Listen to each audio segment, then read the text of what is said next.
मागणी अशी आहे की ओबीसीची जनगणना करा आणि त्यांच्या लोकसंख्येप्रमाणे त्यांना आरक्षण द्या। ही मागणी आहे की नाही आपली? याच मागणीला विधानसभेनंतर शासन काय करेल? जर आपण सतर्क राहिलो नाही, आपण उद्या आमदार जिंकून आले नाही तर काय करेल?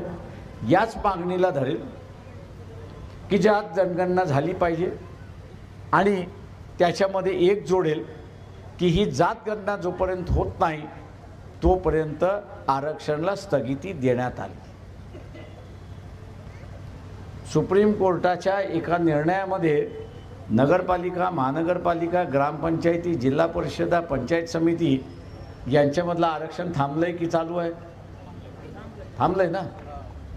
मग उद्याच्या विधानसभेमध्ये सुद्धा विधानसभेनंतर ठराव झाला ते होऊ शकतं।